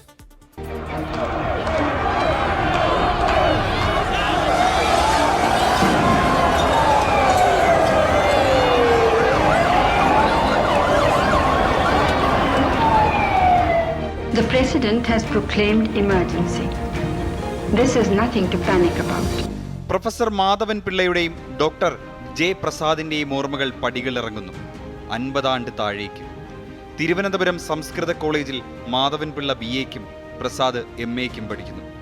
അന്നൊരു ജൂലൈ 1, പ്രതിഷേധത്തിനും പ്രകടനത്തിനും വിലക്കുണ്ടായിരുന്ന കാലം. SFIയുടെ നേതൃത്വത്തിൽ സമരത്തിനിറങ്ങാൻ ഒരു കൂട്ടം ചെറുപ്പക്കാർ തീരുമാനിക്കുന്നു. ഏത് പീഡനങ്ങളും ഏറ്റുവാങ്ങാൻ സന്നദ്ധരായ 24 പേർ. 11:15 എല്ലാവരും സ്പെൻസർ ജംഗ്ഷന് സമീപം ഒത്തുകൂടി. അതിരുകൾ ഭേദിക്കുമാറുച്ചത്തിൽ ഇന്ദിരാഗാന്ധിക്കെതിരെയുള്ള മുദ്രാവാക്യങ്ങൾ. 24 പേരും നമ്മൾ അവിടെ തന്നെ ഇരുന്നു. നമ്മളെല്ലാവരും അവിടുന്ന് തന്നെ മർദ്ദനം തുടങ്ങി വലിച്ചഴിച്ച് കന്റോൺമെൻറ്റ് സ്റ്റേഷനിൽ കൊണ്ടുപോയി. അന്ന് ഡയറക്റ്റായിട്ട് പോലീസിലെടുത്ത KAP എന്ന് പറയും, കേരള ആംഡ് പോലീസ്, ഡയറക്റ്റ് എടുത്തിട്ട് അവർക്ക് ട്രെയിനിങ് കൊടുത്തിട്ട് നന്ദാവനം ക്യാമ്പിലിട്ടിരുന്ന ആ പിള്ളേരാണ് നമ്മളെ കൈകാര്യം ചെയ്യാനായിട്ട് നിയോഗിക്കപ്പെടുന്നത്. കക്കയം മോഡൽ ഗരുഡൻ തൂക്കവും ഉരുട്ടലും ഇവരിൽ പ്രയോഗിച്ചില്ല. അതുകൊണ്ട് മാത്രം ഇന്ന് പലരും ജീവിച്ചിരിക്കുന്നു. അപ്പോൾ അത് കൊണ്ടുവന്നതിന് ശേഷം ആദ്യം തുടങ്ങുന്നത് സുധാകരനാണ്. അപ്പോൾ സുധാകരൻ സ്വാഭാവികമായിട്ടും അന്ന് മുണ്ടെടുക്കുന്ന കൂട്ടത്തിലാണ്, മുണ്ടിൻ്റെ ഒരറ്റമൊക്കെ പിടിച്ച് വെച്ചിട്ട് ഇങ്ങനെ ഇച്ചിരി കുനിഞ്ഞ് നടക്കുന്ന കൂട്ടത്തിലാണല്ലോ സുധാകരൻ. ആ സ്റ്റെപ്പ് കയറുന്നതും ഒരു പോലീസുകാരൻ മുട്ടുകൊണ്ട് സുധാകരൻ്റെ ഇവിടെ മർമ്മത്ത് ഇടിക്കുകയും കൈ കൊണ്ട് മുഖത്ത് എന്നിട്ട് ചവിട്ടായിരുന്നു. അട്ട ചുരുളുന്ന നടക്ക് സുധാകരൻ ചുരുളി. പ്രതിഷേധക്കാരെ പിറ്റേന്ന് വഞ്ചിയൂർ കോടതിയിൽ ഹാജരാക്കി. 15 ദിവസത്തേക്ക് റിമാൻഡ്. പിന്നീട് വിചാരണയ്ക്കൊടുവിൽ 2 മാസത്തെ തടവ് ശിക്ഷ. ജയിലിൽ കിടന്നവരെ AKGയും EMSും കാണാനെത്തിയത് അവിസ്മരണീയ ഓർമ്മ. എന്നിട്ട് AKG അന്ന് പറഞ്ഞൊരു കാര്യമുണ്ട്, ആ സ്ത്രീക്ക് ഭ്രാന്താണ്. ആർക്ക്? ഇവർ കുട്ടികളാണ്, അവർക്കിതിൻ്റെ കാര്യങ്ങളൊന്നും അറിയില്ല. അവർ പറയാനുള്ള അഭിപ്രായം വിട്ടു തുറന്ന് പറഞ്ഞു എന്നുള്ളതാണ്. ജനാധിപത്യ രാജ്യം എന്നാണ് ഇപ്പോഴും പറയുന്നത്. നിങ്ങൾ അടിയന്തരാവസ്ഥ ഉണ്ട്, അതുകൊണ്ട് മര്യാദയ്ക്ക് പെരുമാറണം. CPIMനെ നയിക്കുന്നതും നയിച്ചവരുമായ ഒരുപാട് പേർ അന്ന് ആ സമരം ചെയ്ത SFIയിലുണ്ടായിരുന്നു. MA baby, Kodiyeri Balakrishnan, G Sudhakaran, അങ്ങനെ പലരും. അടിയന്തരാവസ്ഥയ്ക്കെതിരായ ആ പോരാട്ടത്തിലൂടെ SFIക്ക് വിദ്യാർത്ഥികൾക്കിടയിൽ അപ്രതിരോധ്യമായ സ്ഥാനമാണ് കിട്ടിയത്. ആ 24 പേരിൽ 8 പേരിന്ന് ജീവിച്ചിരിപ്പില്ല. മറ്റുള്ളവർ പല വഴികളിൽ പിരിഞ്ഞെങ്കിലും ആ ഓർമ്മ ദിവസത്തിൽ അവരെല്ലാം ഒത്തുകൂടാറുണ്ട്, ജ്വലിക്കുന്ന സമരത്തിൻ്റെ ഓർമ്മകളുമായി. തിരുവനന്തപുരത്ത് നിന്നും അജീഷ് ജയകുമാർ, 24. ജനാധിപത്യത്തെ തടവറയിലാക്കിയ അടിയന്തരാവസ്ഥയുടെ 50-ാം വാർഷികം കടന്നുപോകുമ്പോൾ ആ കിരാത വാഴ്ചക്കാലത്തെ ചെറുത്തുനിന്ന ചില സമരങ്ങളെ കൂടി ഓർത്തെടുക്കുകയായിരുന്നു. അതിലൊന്നാണ് SFIയുടെ നേതൃത്വത്തിൽ തലസ്ഥാനത്ത് നടന്ന പ്രതിഷേധ സമരം. സംസ്കൃത കോളേജിന് മുന്നിൽ നിന്ന് തുടങ്ങിയ ആ സമരത്തിൽ പങ്കെടുത്ത 24 SFI പ്രവർത്തകരെ പലർക്കും ഏൽക്കേണ്ടി വന്നത് കൊടിയ പീഡനമായിരുന്നു. അത് സംബന്ധിച്ച റിപ്പോർട്ടാണ് ഇപ്പോൾ കണ്ടത്. മറ്റൊരു പ്രധാനപ്പെട്ട വാർത്തയിലേക്ക് കടക്കുകയാണ്. എറണാകുളം അമ്പലമേട്ടിൽ വീട്ടിലെ പ്രസവത്തിനിടെ ഇരട്ട കുട്ടികൾ മരിച്ച സംഭവത്തിൽ അമ്പലമേട് പോലീസ് കേസെടുത്തു. അസം സ്വദേശിയായ യുവതിയാണ് വീട്ടിൽ പ്രസവിച്ചത്. വിവരമറിഞ്ഞ ആശാ വർക്കർ ഇടപെട്ടാണ് അമ്മയെയും കുട്ടികളെയും ആശുപത്രിയിൽ എത്തിച്ചത്. S ശ്യാംകുമാർ ഉണ്ട് കൊച്ചിയിൽ നിന്ന്. ശ്യാംകുമാർ, വിവരങ്ങൾ എന്തൊക്കെയാണ്?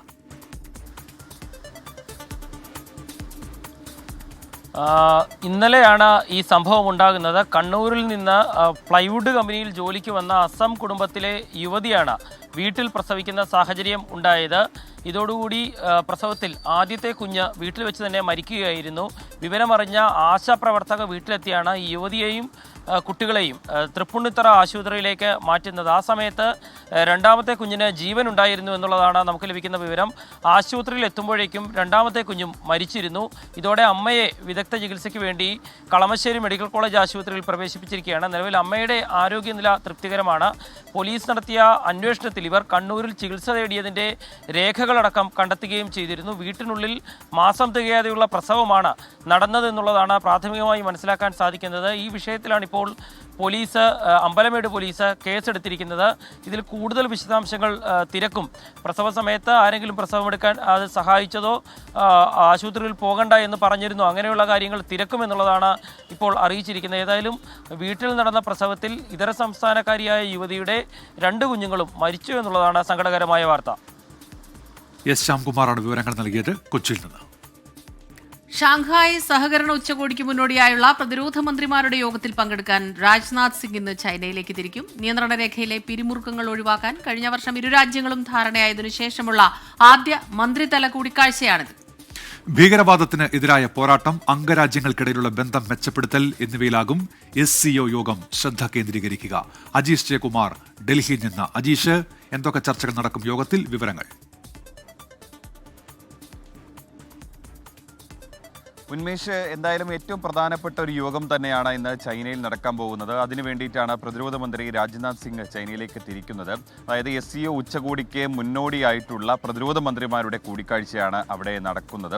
അവിടെ ചൈനീസ് പ്രതിരോധ മന്ത്രി അടക്കം ഇതിൽ പങ്കെടുക്കുന്നു. ഇന്ത്യയും ചൈനയും തമ്മിലുള്ള ബന്ധം അത് വലിയ രീതിയിൽ ബാധിച്ച ഒരു സാഹചര്യത്തിൽ കൂടി ഈ വലിയ നിർണായകമാണ് ഇന്നത്തെ യോഗം. കഴിഞ്ഞ വർഷമാണ് ഇന്ത്യയും ചൈനയും തമ്മിൽ അതിർത്തിയിലുണ്ടാകുന്ന ഈ പിരിമുറുക്കങ്ങളിൽ ഒരു നിയന്ത്രണം വേണമെന്ന ഒരു ധാരണയിലെത്തിയത്. അതിനുശേഷം വലിയ രീതിയിൽ അതിർത്തിയിൽ പ്രശ്നമില്ലെങ്കിൽ പോലും ഇരു രാജ്യങ്ങൾ തമ്മിലുള്ള വ്യാപാര കരാറിലടക്കം അല്ലാത്ത പല കാര്യങ്ങളിലും പ്രശ്നങ്ങളുണ്ട്. പ്രത്യേകിച്ച് ഇന്ത്യ പാക് ഒരു സംഘർഷമുണ്ടായ സമയത്ത് പാകിസ്ഥാനെ ഏറ്റവും കൂടുതൽ പിന്തുണച്ച ഒരു രാജ്യം ചൈനയാണ്. അതുകൊണ്ട് തന്നെ പല വിഷയങ്ങളിലും ഇരു രാജ്യങ്ങൾ തമ്മിൽ സംസാരിച്ച് ധാരണ എത്തേണ്ട ഒരു സാഹചര്യമുണ്ട്. ചൈനയുടെ പ്രതിരോധ മന്ത്രിയെ കൂടാതെ തന്നെ റഷ്യൻ പ്രതിരോധ മന്ത്രിയും മധ്യേഷ്യൻ രാജ്യങ്ങളിലെ പ്രതിരോധ മന്ത്രിയുമായും രാജ്നാഥ് സിംഗ് കൂടിക്കാഴ്ച നടത്തും. കഴിഞ്ഞ ദിവസം ദേശീയ സുരക്ഷാ ഉപദേഷ്ടാവ് അജിത് ഡോവൽ അവിടെ എത്തി പ്രതിരോധ സുരക്ഷാ ഉപദേഷ്ടാക്കന്മാരുടെ യോഗത്തിൽ പങ്കെടുത്തിരുന്നു. മാത്രമല്ല വിദേശകാര്യമന്ത്രി ചൈനീസ് വിദേശകാര്യമന്ത്രി ഇനി ഇന്ത്യയിലേക്ക് വരുന്ന ഒരു കാര്യത്തിലും ഇന്ന് തന്നെ അക്കാര്യത്തിലും ഉടനെ തന്നെ തീരുമാനമുണ്ടായിരിക്കും. ഇരു രാജ്യങ്ങൾ തമ്മിലുള്ള പ്രശ്നങ്ങൾ പരിഹരിക്കുക, സമാധാനം മെച്ചപ്പെടുത്തുക, ഭീകരവാദത്തിനെതിരെ പോരാട്ടം അത് ഒറ്റക്കെട്ടായി തന്നെ മുന്നോട്ട് കൊണ്ടുപോകുക തുടങ്ങിയ കാര്യങ്ങളിലായിരിക്കും ചർച്ചകൾ നടക്കുക. ശരി, അജീഷ് ജയകുമാറാണ് ഡൽഹിയിൽ നിന്ന് വിവരങ്ങൾ നൽകിയത്. ബിസിനസ്സുകൾക്കായി സോഫ്റ്റ്വെയർ നിർമ്മിക്കുന്ന ഇന്ത്യൻ ബഹുരാഷ്ട്ര സാങ്കേതിക വിദ്യാ കമ്പനിയായ സോഹോ കോർപ്പറേഷൻ കൊട്ടാരക്കരയിൽ വമ്പൻ ക്യാമ്പസ് തുറക്കുന്നു. സോഹോയുടെ കേരളത്തിലെ ആദ്യ ക്യാമ്പസാണ് കൊട്ടാരക്കരയിൽ ഒരുങ്ങുന്നത്. അടുത്ത മാസം 2-ന് മുഖ്യമന്ത്രി പിണറായി വിജയൻ ക്യാമ്പസ് നാടിന് സമർപ്പിക്കും. കേരളത്തിന്റെ വികസനത്തിൽ ആർട്ടിഫിഷ്യൽ ഇന്റലിജൻസും റോബോട്ടിക് സാങ്കേതികവിദ്യയും പുത്തൻ മാതൃകകൾ സൃഷ്ടിക്കുമ്പോൾ ഈ രംഗത്ത് തൊഴിലവസരങ്ങൾ ഒരുക്കിയും മാതൃകയാവുകയാണ് സോഹോ. സോഹോയുടെ കേരളത്തിലെ ആദ്യ ക്യാമ്പസാണ് ധനമന്ത്രി KN ബാലഗോപാലിന്റെ സ്വന്തം മണ്ഡലമായ കൊട്ടാരക്കരയിൽ ഒരുങ്ങുന്നത്. IT, ഇലക്ട്രോണിക്സ് വ്യവസായങ്ങളുടെ വികസനത്തിന് വിശാല സാധ്യതകൾ തുറക്കുന്നതിനൊപ്പം ഈ രംഗത്ത് തൊഴിൽ തേടുന്നവർക്ക് നാട്ടിൽ തന്നെ മികച്ച പരിശീലനവും തൊഴിൽ സാധ്യതയും ലഭ്യമാക്കുമെന്ന് മന്ത്രി KN ബാലഗോപാൽ. കേരളത്തിന് തന്നെ നമ്മുടെ ആധുനിക ടെക്നോളജി ഡെവലപ്മെൻറ്റിന് വലിയ ഭാവി നൽകുന്ന ഒരു സ്ഥാപനമായിട്ടായിരിക്കും വരുന്നത്. ഈ മാതൃക കേരളത്തിൻ്റെ എല്ലാ മേഖലയിലും ആവർത്തിക്കാൻ കഴിയുമെന്നുള്ളതാണ്. ഇതൊരു പൈലറ്റായിട്ട് നമുക്ക് കാണാം കേരളത്തിൽ നമ്മൾ നോക്കുമ്പോൾ. അങ്ങനെ നമ്മുടെ നാട്ടിലെ ചെറുപ്പക്കാർക്ക്, പുതിയ അഭ്യസ്ത വിദ്യർക്ക് നാട്ടിൽ തന്നെ പരിശീലനം കിട്ടി ഇവിടെ തന്നെ ചെയ്യാനും ലോകത്തേക്ക് നമ്മുടെ ഉൽപ്പന്നങ്ങൾ എത്തിക്കാനും പറ്റുന്ന തരത്തിലേക്കുള്ള വാതായനം തുറക്കുന്ന വിവിധ പദ്ധതികളിലൊന്നാണിത്. കൊട്ടാരക്കരയിലെ മാതൃക കേരളമാകെ പിന്തുടരുമെന്നും മന്ത്രി. ക്യാമ്പസ് വികേന്ദ്രീകൃത വികസനത്തിന്റെ മാതൃകയെന്ന് Kerala startup mission CEO Anoop Ambika. മനുഷ്യനും റോബോട്ടുകളും തമ്മിലുള്ള അകലം കുറഞ്ഞു വരികയെന്നും മനുഷ്യന് ഉപയോഗിക്കാൻ പറ്റുന്ന അല്ലെങ്കിൽ മനുഷ്യന് ഇടപഴകാൻ കഴിയുന്ന രീതിയിലുള്ള റോബോട്ടുകൾ ഭാവിയിൽ ഉരുത്തിരിഞ്ഞു വരുമെന്നും അവരായിരിക്കും നാളെ നമ്മളുടെ പല സഹായങ്ങൾക്കും ഉണ്ടാകാൻ പോകുന്നതെന്നുമുള്ള ഒരു തിയറി, അതിനെ ബേസ് ചെയ്തുള്ള ഗവേഷണങ്ങളായിരിക്കും പ്രധാനമായും ഈ കേന്ദ്രത്തിൽ നടക്കുന്നത്. കേരള സ്റ്റാർട്ടപ്പ് മിഷനും IHRDയും സോഹോ കോർപ്പറേഷനും ചേർന്ന് കഴിഞ്ഞ വർഷം കൊട്ടാരക്കര എഞ്ചിനീയറിംഗ് കോളേജിൽ സ്ഥാപിച്ച ക്യാമ്പസ് ഇൻഡസ്ട്രിയൽ പാർക്കിന്റെ തുടർച്ചയാണ് നെടുവത്തൂരിലെ പുതിയ ക്യാമ്പസ്. തുടക്കത്തിൽ 250 ജീവനക്കാരാവും ക്യാമ്പസിലുണ്ടാവുക. 24 കൊട്ടാരക്കര. നടനും BJP നേതാവുമായ കൃഷ്ണകുമാറിന്റെ മകൾ ദിയ കൃഷ്ണയുടെ കടയിലെ സാമ്പത്തിക ക്രമക്കേടിൽ പ്രതികളായ 3 വനിതാ ജീവനക്കാരുടെ മുൻകൂർ ജാമ്യ ഹർജിയിൽ കോടതി ഇന്ന് വിധി പറയും. ജീവനക്കാരെ കസ്റ്റഡിയിൽ ചോദ്യം ചെയ്യണമെന്നാണ് ക്രൈംബ്രാഞ്ചിന്റെ ആവശ്യം. ജീവനക്കാർ തട്ടിപ്പ് നടത്തിയതായി തെളിയിക്കുന്ന വ്യക്തമായ രേഖകളുള്ളതായി ക്രൈംബ്രാഞ്ച് കോടതിയെ അറിയിച്ചു. ഉമേഷ് ബാലകൃഷ്ണനുണ്ട് വിവരങ്ങളുമായി ഇപ്പോൾ തിരുവനന്തപുരത്ത് നിന്ന്. ഉമേഷ്, എന്തൊക്കെയാണ് വിവരങ്ങൾ? ഉന്മേഷ്, തിരുവനന്തപുരം ജില്ലാ പ്രിൻസിപ്പൽ സെഷൻസ് കോടതിയാണ് ഇന്നിവരുടെ മുൻകൂർ ജാമ്യാപേക്ഷ പരിഗണിക്കുന്നത്. ഈ ദിയാകൃഷ്ണയുടെ സ്ഥാപനത്തിലെ 3 ജീവനക്കാർ അവർ തട്ടിപ്പ് നടത്തിയതിന് തെളിവുണ്ട് എന്ന് കഴിഞ്ഞ ദിവസം ക്രൈംബ്രാഞ്ച് കോടതിയിൽ റിപ്പോർട്ട് നൽകിയിരുന്നു. ആ റിപ്പോർട്ട് പ്രകാരം ഇവരുടെ മുൻകൂർ ജാമ്യാപേക്ഷ ക്രൈംബ്രാഞ്ച് എതിർക്കുന്നുണ്ട്. ഒരു ഘട്ടത്തിൽ പോലും ഇവർ അന്വേഷണവുമായി സഹകരിക്കുന്നില്ല എന്നാണ് ക്രൈംബ്രാഞ്ച് റിപ്പോർട്ടിൽ പറയുന്നത്. ഈ സാഹചര്യത്തിൽ ഇവരുടെ മുൻകൂർ ജാമ്യാപേക്ഷയിൽ എന്ത് വിധി കോടതി നൽകും എന്നുള്ളതാണ് ഏറ്റവും സുപ്രധാനം. എന്തായാലും ഈ 3 ജീവനക്കാർ അവർ വാദിക്കുന്നത് തങ്ങളെ ഈ കൃഷ്ണകുമാറും മകൾ ദിയാകൃഷ്ണയും തട്ടിക്കൊണ്ടുപോയി 8 ലക്ഷം രൂപ ആദ്യം വാങ്ങിയെടുത്തു. അതിനുശേഷം കൂടുതൽ പണം ആവശ്യപ്പെട്ട് തങ്ങളെ തടങ്കലിൽ വെച്ചു. അതുകൊണ്ട് തന്നെ തങ്ങളെ കള്ളക്കേസിൽ കൊടുക്കുന്നതാണ്. അതുകൊണ്ട് തന്നെ ജാമ്യം നൽകണമെന്നുള്ള ആവശ്യമാണ് ഈ 3 ജീവനക്കാരും മുന്നോട്ട് വയ്ക്കുന്നത്. എന്തായാലും ക്രൈംബ്രാഞ്ച് പ്രാഥമിക അന്വേഷണത്തിൽ തന്നെ ഇവർ പണം തട്ടിയെടുത്തതിൻ്റെ തെളിവുണ്ട് എന്ന് കോടതിയിൽ പറഞ്ഞിരിക്കുന്നു. ആ സാഹചര്യത്തിൽ മുൻകൂർ ജാമ്യം ലഭിക്കാനുള്ള സാധ്യത കുറവാണ് എന്നാണ് വിലയിരുത്തപ്പെടുന്നത്. പ്രത്യേകിച്ച് ഇവർ ഒരു ഘട്ടത്തിൽ പോലും അന്വേഷണവുമായി സഹകരിക്കുന്നില്ല എന്നും ക്രൈംബ്രാഞ്ച് കോടതിയിൽ വാദിച്ചിട്ടുണ്ട്. ആ സാഹചര്യത്തിൽ ഒരുപക്ഷെ അവരുടെ മുൻകൂർ ജാമ്യാപേക്ഷ തള്ളാൻ സാധ്യതയുണ്ട്. എന്തായാലും ഇന്ന് 11 മണിയോടുകൂടി മുൻകൂർ ജാമ്യാപേക്ഷ കോടതി പരിഗണിക്കും. ഉന്മേഷ്, സ്മിത. ഉമേഷ് ബാലകൃഷ്ണനാണ് ഇപ്പോൾ വിവരങ്ങളുമായി തുടരുന്നത്. ഉമേഷ്, ഈ ക്രൈംബ്രാഞ്ചിന്റെ അന്വേഷണത്തിൽ എന്തൊക്കെ കാര്യങ്ങളിൽ വ്യക്തത വന്നിട്ടുണ്ട്? ഇപ്പോൾ ഈ ജീവനക്കാർ നൽകിയ മൊഴി, അവർ വിശദീകരിക്കുന്ന കാര്യങ്ങൾ, അതിലൊക്കെ വാസ്തവമില്ല എന്നുള്ള നിഗമനത്തിലേക്ക് ഇതിനോടകം എത്തിക്കഴിഞ്ഞിട്ടുണ്ടോ ക്രൈംബ്രാഞ്ച് പൂർണ്ണമായി? ദിയാകൃഷ്ണയുടെ പ്രധാനമായ സ്ഥാപനത്തിൽ വന്നുകൊണ്ടിരുന്ന പണം ഇവർ സ്വന്തം QR കോഡ് കാണിച്ച്, അതായത് സ്വന്തം ജിപേയുടെ QR കോഡ് കാണിക്കുകയും അതിലേക്ക് പണം സ്വീകരിക്കുകയും ചെയ്തു എന്നും അത്തരത്തിൽ 60 ലക്ഷത്തോളം രൂപ ഈ ദിയാകൃഷ്ണയുടെ സ്ഥാപനത്തിൽ ലഭിക്കേണ്ട തുക തട്ടിയെടുത്തും എന്നായിരുന്നു പരാതി. ഈ പരാതിക്ക് കൗണ്ടറായി തങ്ങളെ തട്ടിക്കൊണ്ടുപോയി 8 ലക്ഷം രൂപ വാങ്ങുകയും കൂടുതൽ തുക വേണമെന്ന് ആവശ്യപ്പെട്ട് ഭീഷണിപ്പെടുത്തുകയും ചെയ്തു എന്നായിരുന്നു ഈ 3 ജീവനക്കാരുടെ പരാതി. ഈ 2 കേസിലും പോലീസ് FIR രജിസ്റ്റർ ചെയ്തു. അതിനുശേഷമാണ് കേസ് ക്രൈംബ്രാഞ്ചിന് വിടുന്നത്. ക്രൈംബ്രാഞ്ച് വിശദമായി തന്നെ വിഷയത്തിൽ അന്വേഷണം നടത്തി. പ്രാഥമിക അന്വേഷണത്തിൽ തന്നെ ഈ 3 പേരും, ജീവനക്കാരായ 3 പേരും ഈ സ്ഥാപനത്തിൽ വരേണ്ട തുക സ്വന്തം QR കോഡ് കാണിക്കുകയും അതിലേക്ക് ഈ പണം ലഭ്യമാക്കുകയും പണം സ്വീകരിക്കുകയും ചെയ്തു എന്നതിന് പ്രാഥമികമായ തെളിവ് കിട്ടി. അത് ഈ ജീവനക്കാർ സമ്മതിക്കുന്നുമുണ്ട്. പക്ഷേ അവർ പറയുന്നത് തങ്ങൾ ഈ ദിയാകൃഷ്ണയുടെ നിർദ്ദേശപ്രകാരം നികുതി വെട്ടിപ്പിന് വേണ്ടിയാണ് ഇത്തരത്തിൽ തങ്ങളുടെ അക്കൗണ്ടിലേക്ക് ഈ പണം സ്വീകരിച്ചതെന്നാണ്. പക്ഷേ ആ പണം സ്വീകരിച്ച ശേഷം അത് ATMൽ നിന്ന് വിഡ്രോ ചെയ്ത് കൊടുത്തതിന് തെളിവുകളൊന്നും ഇപ്പോഴും ആ 3 പേർക്കും ഹാജരാക്കാൻ കഴിഞ്ഞില്ല. അതുകൊണ്ട് തന്നെ അതുമായി ബന്ധപ്പെട്ടുള്ള ചോദ്യം ചെയ്യലിന് കൃത്യമായ മറുപടിയും അവർ പറഞ്ഞില്ല. ഈ ഘട്ടത്തിലാണ് അന്വേഷണവുമായി ഇവർ 3 പേരും സഹകരിക്കുന്നില്ല എന്നുള്ള ഒരു തീരുമാനം അല്ലെങ്കിൽ ഒരു അറിയിപ്പ് കോടതിയിൽ ക്രൈംബ്രാഞ്ച് നൽകാൻ കാരണമായിരിക്കുന്നത്. അത് ഒരു ഘട്ടത്തിൽ പോലും, അതായത് ഇവർ പറയുന്ന വാദം അത് സാധൂകരിക്കുന്ന രീതിയിലുള്ള തെളിവുകൾ കൈമാറാനോ അതുമായി ബന്ധപ്പെട്ടുള്ള അക്കൗണ്ട് സ്റ്റേറ്റ്മെന്റുകൾ കൈമാറാനോ അവർ തയ്യാറായിട്ടില്ല. ഈ സാഹചര്യത്തിൽ കൂടിയാണ് ഈ മുൻകൂർ ജാമ്യാപേക്ഷ തള്ളണമെന്നുള്ള ആവശ്യം കോടതിയിൽ ക്രൈംബ്രാഞ്ച് മുന്നോട്ട് വയ്ക്കുന്നത്. എന്തായാലും ഇവർ പ്രാഥമികമായി തന്നെ ഈ പണം സാമ്പത്തിക ക്രമക്കേട് നടത്തിയിട്ടുണ്ട് എന്ന് ഇപ്പോൾ ക്രൈംബ്രാഞ്ചിന് പ്രാഥമികമായി തന്നെ റിപ്പോർട്ട് ലഭിച്ചിട്ടുണ്ട്. അതുകൂടാതെ ഈ ദിയാകൃഷ്ണയും കൃഷ്ണകുമാറും ഇവരെ വിളിച്ച് ഇവരുടെ പണം തട്ടിയതുമായി ബന്ധപ്പെട്ട ചോദ്യങ്ങൾ ചോദിക്കുമ്പോൾ ഇവർ പണം തിരികെ നൽകി, 8 ലക്ഷം രൂപ തിരികെ നൽകി. ആ 8 ലക്ഷം രൂപ തിരികെ നൽകിയതിനും തെളിവുണ്ട് എന്നാണ് ക്രൈംബ്രാഞ്ച് പറയുന്നത്. ഉന്മേഷ്. ശരി, ഉമേഷ് ബാലകൃഷ്ണനാണ് വാർത്തയുടെ വിശദാംശങ്ങൾ നൽകിയത് തിരുവനന്തപുരത്ത്. ഈ വാർത്താ ബുള്ളറ്റിൻ ഇവിടെ പൂർണ്ണമാവുകയാണ്.